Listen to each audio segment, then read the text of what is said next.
Good morning dear friends. आप सभी का स्वागत है स्टडी विथ राहुल 247 पर।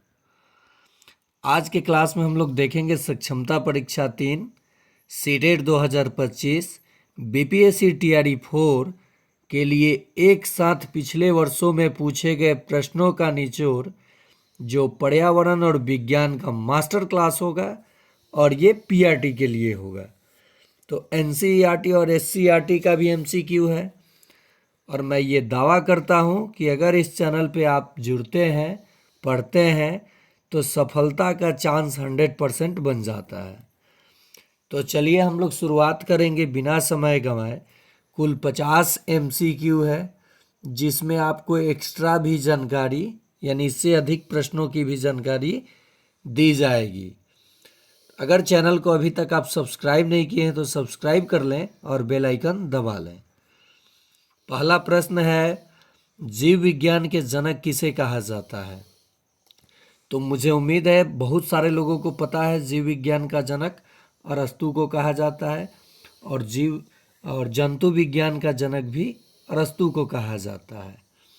ये दोनों जंतु विज्ञान का है या जीव विज्ञान का है, आप अरस्तु के साथ चले जाइएगा। देखिए, सजीवों का द्विनाम पद्धति को किसने प्रतिपादित किया?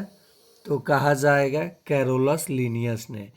इसलिए इन्हें वर्गीकी का पिता कहा जाता है। वर्गीकी का पिता कैरोलस लीनियस को किसको कहा जाता है? तो आप कहेंगे कैरोलस लीनियस को। अब है जॉन ग्रेगर मेंडल, अनुवांशिकता का जनक किसे कहा जाता है?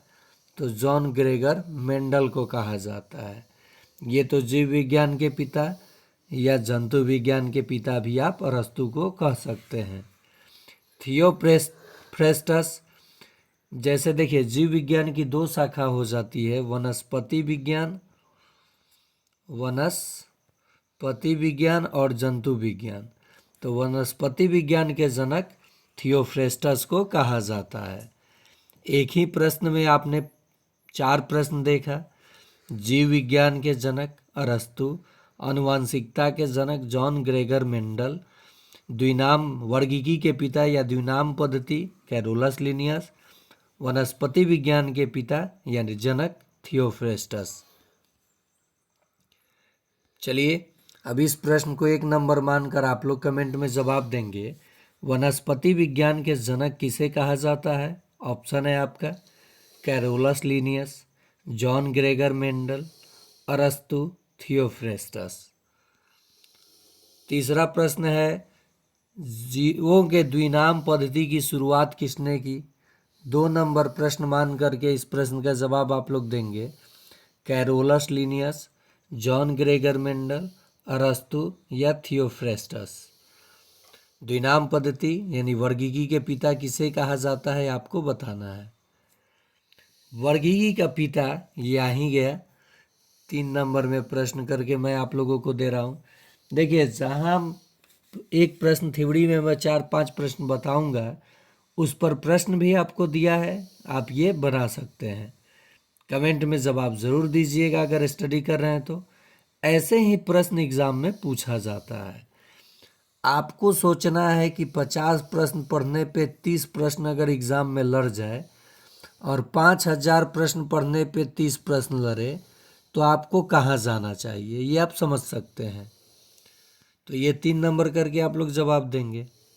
नेक्स्ट है, वैसे जीव जो अपना भोजन स्वयं बनाते हैं उसे कहा जाता है। जैसे पादप सजीव हैं, पेड़ पौधे, वो अपना भोजन स्वयं बना लेते हैं, इसलिए उन्हें स्वपोषी कहा जाता है। और मनुष्यों को हम लोग क्या है, परपोषी हैं, दूसरे पे डिपेंडेंट है, पादपों पे डिपेंडेंट है। वैसे सजीव जो अपना भोजन खुद यानी स्वयं प्रिपेयर कर लेंगे वो स्वपोषी कहलाएंगे। जो मृत जीवों से पोषण करेंगे मृत जीवी कहलाएंगे, और जो एक दूसरे पर आधारित होंगे परजीवी कहलाएंगे। अगला प्रश्न है, पौधे किस प्रक्रिया द्वारा अपना भोजन बनाते हैं? तो पौधे, ये आप लोगों को तो पता है, आप बहुत आसानी से आप बता सकते हैं। 4 नंबर प्रश्न आप लोगों के लिए, पौधे किस प्रक्रिया द्वारा अपना भोजन बनाते हैं? आपका ऑप्शन है वाष्पोत्सर्जन, संघनन, प्रकाश संश्लेषण या अवशोषण। यहाँ पे देखिए, मैं बता दूं, जब पौधे जल का त्याग करते हैं, वायुमंडल में जल का त्याग, तो वह वाष्पोत्सर्जन प्रक्रिया कहलाती है। ठीक है। संघनन क्या होता है? जब वर्षा होती है तो संघनन प्रक्रिया के द्वारा, संघनन होने पे ही जल की बूंदें बारिश बनकर पृथ्वी तक गिरती है। आगे क्या पूछा है? पौधे किस प्रक्रिया द्वारा अपना भोजन बनाते हैं, आपको बताना है। पौधे के पत्तियों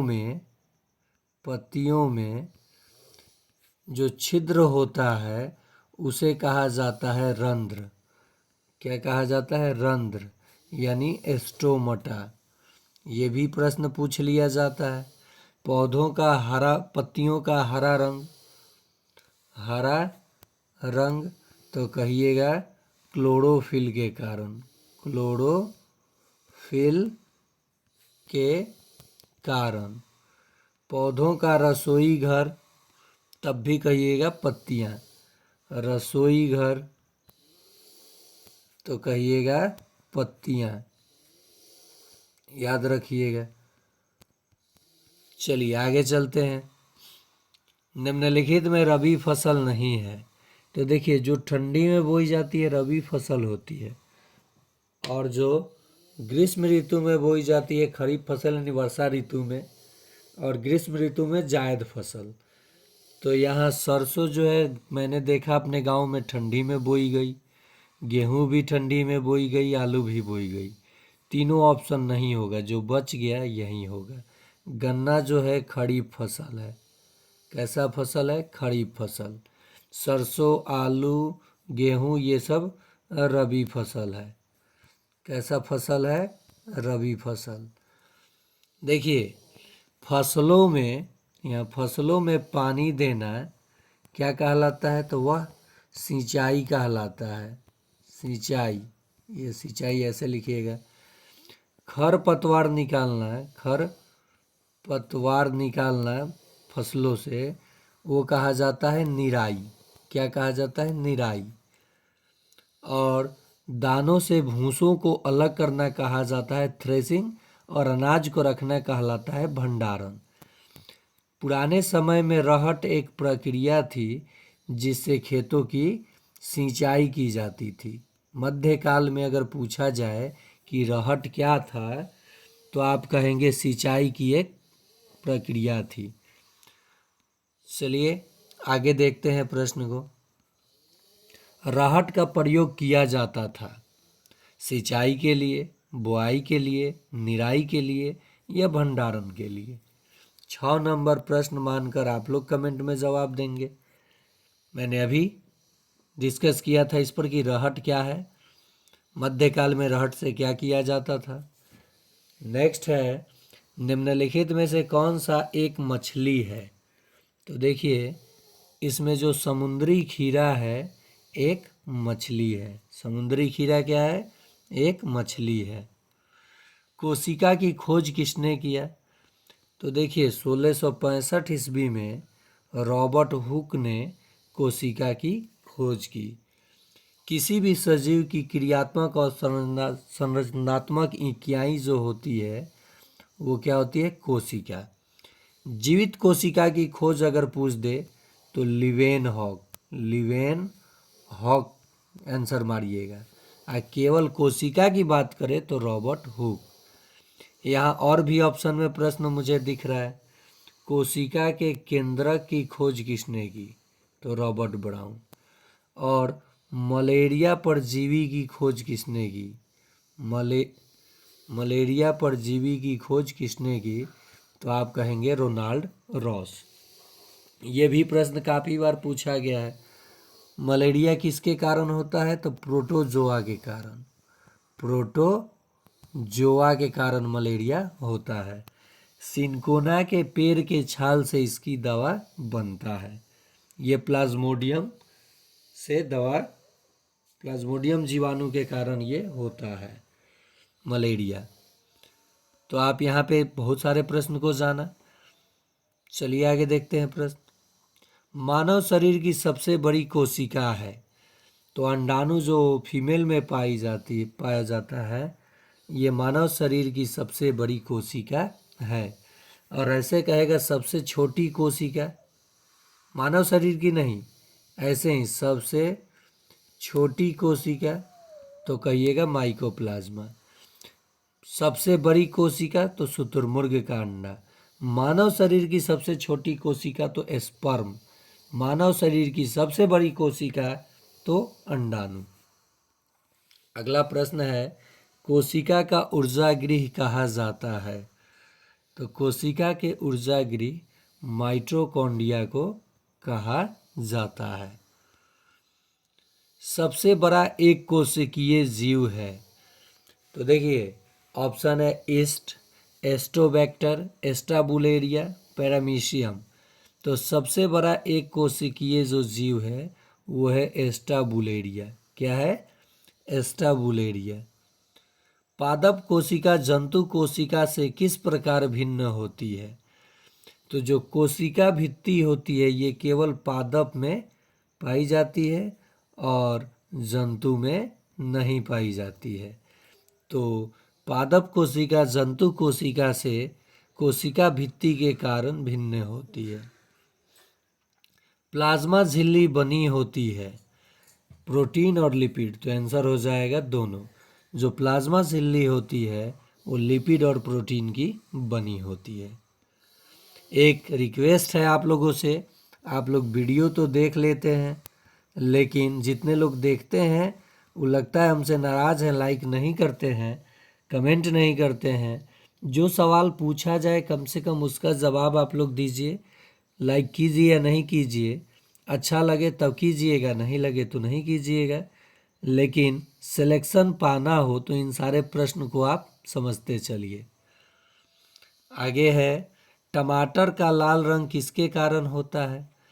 तो टमाटर का लाल रंग लाइकोपीन के कारण होता है, याद रखिएगा ये। गाजर का लाल रंग, गाजर का, तो आप कहेंगे कैरोटीन के कारण। सेब का लाल रंग, सेब का लाल रंग किसके कारण होता है? तो कहिएगा एथोसाइनिन के कारण। पपीता, पपीता पपीता का पीला रंग, पपीता का पीला रंग किसके कारण होता है? तो आप कहेंगे कैरी का जैंथीन के कारण। और पका पपीता सारे विटामिन का सोर्स है। पके पपीते में सभी प्रकार के विटामिन पाए जाते हैं। पृथ्वी पर ऊर्जा का सबसे बड़ा स्रोत है। ये आप लोगों के लिए प्रश्न, आसान प्रश्न है। 7 नंबर ऑप्शन है जल, पवन, कोयला या सूर्य। नेक्स्ट है, किस मच्छर के काटने से मलेरिया होता है? 8 नंबर प्रश्न भी आप लोगों के लिए। और 9 नंबर यहीं पे प्रश्न आप लोग ले लीजिए, किस मच्छर के काटने से डेंगू होता है? ऑप्शन में है, ठीक है। 8 नंबर प्रश्न है किस मच्छर के काटने से मलेरिया होता है। 9 नंबर प्रश्न है आप लोगों के लिए, किस मच्छर के काटने से डेंगू होता है। वायुमंडल में सर्वाधिक मात्रा में कौन सा गैस है? 10 नंबर प्रश्न आप लोगों के लिए। ऑप्शन है oxygen, carbon dioxide, ozone, nitrogen. आगे प्रश्न, राष्ट्रीय विज्ञान दिवस कब मनाया जाता है? तो राष्ट्रीय विज्ञान दिवस 28 फरवरी को मनाया जाता है। विश्व पर्यावरण दिवस, विश्व पर्यावरण दिवस 5 जून को मनाया जाता है। जैव विविधता दिवस, जैव विविधता दिवस 22 मई को। विश्व महिला दिवस, विश्व अभी मनाया गया ना 8 मार्च को, महिला दिवस 8 मार्च को। ये 22 मार्च बिहार दिवस और जल दिवस, ये भी प्रश्न पूछा जाता है, इसलिए मैं यहीं पे इसको भी दिवस में बता दिया। देखिए, या तो ये नहीं तो ये नहीं तो ये 22 मार्च, इन्हीं तीनों में से घुमा फिरा के पूछता है। सफ़ेद क्रांति का संबंध किससे है? सफ़ेद कहिए चाहे श्वेत क्रांति कहिए, ये दूध उत्पादन से है। पीली क्रांति तिलहन उत्पादन से, भूरी क्रांति उर्वरक उत्पादन से, सुनहरी क्रांति, सुनहरी क्रांति तो बागवानी से,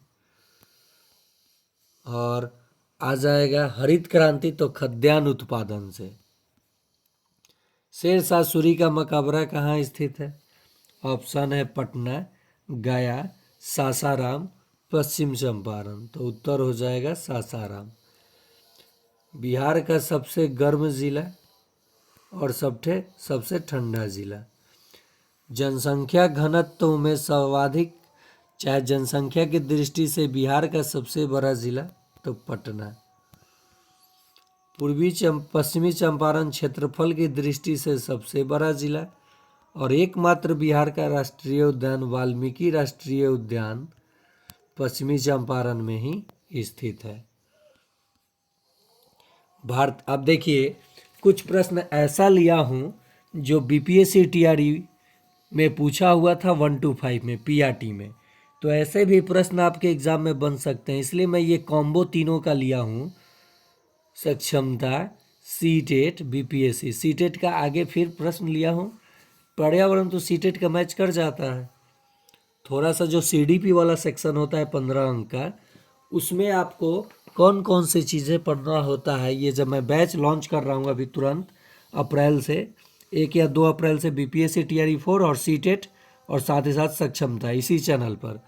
एक जानकारी और मैं आपको दे दूं कि अगर शिक्षा विभाग से जुड़ी कोई भी जानकारी आप प्राप्त करना चाहते हैं तो आप मेरे पहले चैनल जीके स्टडीज़ पर, जीके स्टडीज़ को जब आप सर्च मारेंगे तो इसे सब्सक्राइब कर लीजिएगा। अगर आपको चैनल मिलेगा तो कोई भी इन्फॉर्मेशन, कोई भी बहाली, किसी भी तरह की जानकारी आपको इस पर मिल जाएगी, और स्टडी भी।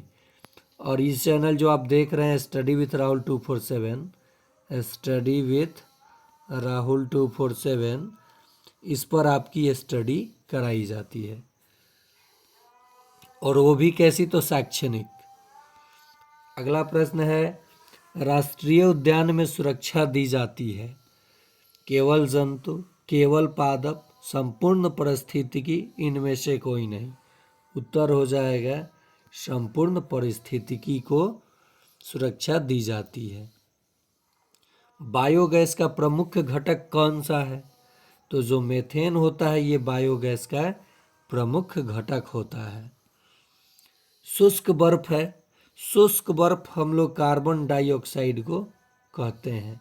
शुष्क बर्फ किसको कहते हैं? कार्बन डाइऑक्साइड को। कार्बन डाइऑक्साइड की मात्रा वायुमंडल में कितनी है? तो 0.03%, ये भी याद रखिएगा। शांत घाटी, साइलेंट वैली किस राज्य में स्थित है? तो ये केरल राज्य में स्थित है। ओणम कहाँ मनाया जाता है? आप लोग जवाब देंगे ओणम कहाँ मनाया जाता है, 11 नंबर प्रश्न मानकर आप लोग जवाब देंगे। 12 नंबर प्रश्न, पेरियार झील, पेरियार राष्ट्रीय उद्यान कहाँ स्थित है, इसका भी जवाब आप देंगे। और आगे आगे जीके जीएस करूँगा तो प्रश्न दे दूंगा कि कौन सा राज्य प्रथम एआई टीचर बनाया है? आइरिस, जिसका नाम है आइरिस, एआई टीचर है, आर्टिफिशियल इंटेलिजेंस से ये टीचर केरल के स्टूडेंट ने बनाया है, पहला प्रथम एआई टीचर जिसका नाम रखा गया है आइरिस। चलिए, शांत घाटी कहाँ स्थित है? तो केरल। आगे एक प्रश्न और सीटेट में यहाँ पूछा जाता है, टैपी टैपियोका जो अलुआ की तरह होता है कहाँ उगाया जाता है? तो केरल में। चलिए आगे प्रश्न देखते हैं। निम्नलिखित में से कौन सा नवीकरणीय ऊर्जा का स्रोत है? 13 नंबर प्रश्न मानकर आप लोग जवाब देंगे कमेंट में, क्योंकि ऐसा यहाँ ऑप्शन सेट है कि आपको थोड़ा कन्फ्यूज़न हो जाएगा। तो दीजिएगा जवाब। ऑप्शन में उत्तर है कि नहीं देखिएगा। निम्नलिखित में कौन सा एक वनस्पतिक हार्मोन है, यानी पादप हार्मोन? कैसा हार्मोन? पादप। तो ये एस्ट्रोजन और इंसुलिन तो है नहीं। साइटोकाइनिन जो है यह एक पादप हार्मोन है। जिब्रेलिन, साइटोकाइनिन, एब्सिसिक एसिड, इस पे मैं अलग से एक वीडियो बना दूंगा बायोलॉजी वाले पार्ट में। निम्नलिखित में कौन सी भारत की सबसे लंबी नहर है? तो ये है इंदिरा गांधी नहर। कौन नहर है? इंदिरा गांधी नहर। भारत की सबसे लंबी नहर की बात करें तो इंदिरा गांधी नहर, और नदी की बात करें तो 14 नंबर प्रश्न मानकर आप लोग कमेंट में जवाब देंगे। निम्नलिखित में से किसमें टंगस्टन का प्रयोग किया जाता है? तो उत्तर हो जाएगा विद्युत बल्ब में। और आयरन या हीटर में तो जवाब दीजिएगा नाइक्रोम। आयरन और हीटर में किस धातु का प्रयोग होता है? तो नाइक्रोम। और विद्युत बल्ब में तो टंगस्टन का प्रयोग होता है। चलिए आगे देखते हैं प्रश्न। शीत ऋतु में तमिलनाडु के क्षेत्र में वर्षा होने का कारण है? तो ये पश्चिमी विक्षोभ के कारण शीत ऋतु में वर्षा होती है। चलिए आगे देखते हैं। प्राचीन भारतीय धातु कर्म का आश्चर्य लौह स्तंभ कहाँ स्थित है? तो महरौली, दिल्ली में ये स्थित है। निम्नलिखित में कौन सी एक खाद्य श्रृंखला है? मतलब खाद्य श्रृंखला को कौन सी श्रृंखला दिखा रही है? देखिए, घास को हिरन खाता है और हिरन को बाघ खाता है। चलिए ये तो सही दिख रहा है। आगे देखते हैं। घास को मछली और मछली को गाय खाएगी? नहीं। घास को खरगोश, खरगोश को हाथी खाएगा? नहीं। उपर्युक्त में से एक से अधिक, ये भी गलत हो गया। तो यह अवश्य गलत, पहला ही ऑप्शन सही है। हिरन घास को खाएगा और हिरन को बाघ खा जाएगा। तो ये है खाद्य श्रृंखला। वाहनों के साइडों में ट्रैफिक देखने के लिए किस प्रकार के दर्पण का उपयोग किया जाता है? तो उत्तल दर्पण का। किसका? उत्तल दर्पण का। और कहेगा हजामती शीशा या ब्यूटी पार्लर में तो अवतल दर्पण का। याद रखिएगा। नेक्स्ट है, अंतरिक्ष में जाने वाले प्रथम भारतीय कौन थे? तो ये राकेश शर्मा थे। कौन थे? राकेश शर्मा। किसी वस्तु या पदार्थ को संसाधन क्या बनाता है? तो जो उपयोगी ऑप्शन है, उपलब्धता, उपयोगिता, विश्वसनीयता, पहुंच। तो ये किसी भी वस्तु को संसाधन बनाता है उपयोगिता, यूटिलिटी। अगला प्रश्न है, वे संसाधन जो शीघ्र नवीनीकृत या पुनः पूर्ति हो जाते हैं कहलाते हैं? तो वह कहलाते हैं नवीकरणीय संसाधन, जो पुनः प्राप्त हो जाते हैं। विश्व जल दिवस कब मनाया जाता है? तो ये 22 मार्च को मनाया जाता है, बिहार दिवस के दिन पे ही। ये सब क्षमता में पूछा हुआ प्रश्न है। आकाशीय बिजली गिरने का कारण क्या होता है? तो ये है बिजली का निर्वहन। क्या होता है? बिजली का निर्वहन। पृथ्वी की सबसे बाहरी परत कहलाती है क्रस्ट।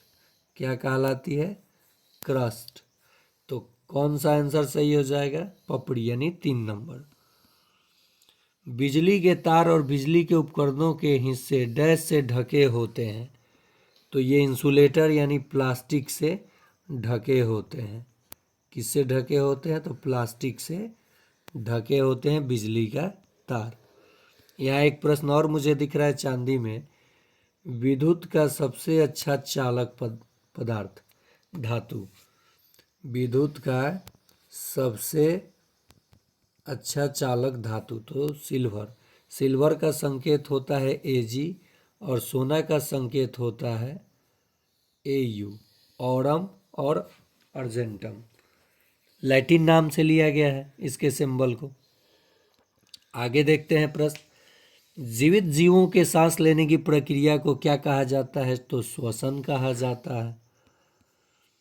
श्रीनगर के कुछ पुराने घरों में एक विशेष खिड़की होती है जो दीवार से निकलती है, जिसे कहा जाता है, ये सीटेट के लिए इम्पोर्टेंट है और यहाँ भी देखने को आपको मिल रहा है प्रश्न, तो इसे कहा जाता है डब। क्या कहा जाता है? डब। आलू, अनाज, सेम, दालें और जई डैश के समृद्ध हैं, तो ये जो ऊर्जा देता होगा उसी के समृद्ध हैं, कार्बोहाइड्रेट्स। रेशम कीट अपनी मादा को इसके द्वारा ढूंढ सकते हैं, तो गंध के द्वारा। किसके द्वारा? तो गंध के द्वारा। हमारी ऊर्जा का मुख्य स्रोत क्या है? तो सूर्य। हमें जंक फूड क्यों नहीं खाना चाहिए? जो आप लोग फास्ट फूड खाते हैं ना, वही जंक फूड कहता हूँ मैं। स्वास्थ्य के लिए अच्छा नहीं है, इसलिए हमें नहीं खाना चाहिए। निम्नलिखित में कौन सा भोजन घटक हमारे शरीर को ऊर्जा देता है? तो ये अभी अभी मैंने चर्चा किया था, 13 नंबर हुआ था, ये 14 नंबर प्रश्न मानकर आप लोग जवाब देंगे। जल का जलवाष्प में परिवर्तन क्या कहलाता है? जल का जब जल जलवाष्प में बदलता है तो उसे वाष्पीकरण कहा जाता है। ये रिपीट किया है, यही प्रश्न आखिरी था और सभी महत्वपूर्ण प्रश्नों को आपको विज्ञान और पर्यावरण का एक साथ सीरीज लेकर के मैंने चला। अगर आप चैनल को देख रहे हैं तो चैनल को सब्सक्राइब कर लें और बेल आइकन प्रेस कर लें। सीटेट, बीपीएससी टीआरई 4 और सक्षमता, ये तीनों आगामी परीक्षा है। तीनों की बेस्ट तैयारी कम समय में, कम सोर्सेस को पढ़कर, कम चीज़ों को पढ़कर, एग्ज़ाम में आने वाले प्रश्न को जानकर एग्ज़ाम कैसे निकालना है, ये आप यहाँ से आसानी से कर सकते हैं। सक्षमता 1 और 2 के प्रश्न पत्र का उत्तर अगर आप चाहते हैं तो इस वीडियो के डिस्क्रिप्शन में लिंक है, आप देख सकते हैं, या फिर मेरे दूसरे चैनल जीके स्टडीज़ पे कोई भी इंफॉर्मेशन पाना चाहते हैं तो उसका भी लिंक इस वीडियो के डिस्क्रिप्शन में दिया है, वो चैनल को भी आप लोग सब्सक्राइब कर लें। आपसे रिक्वेस्ट है, वीडियो अच्छा लगा हो तो ज़रूर लाइक करें और आगे अपने कम से कम 2 दोस्त को शेयर करें। धन्यवाद।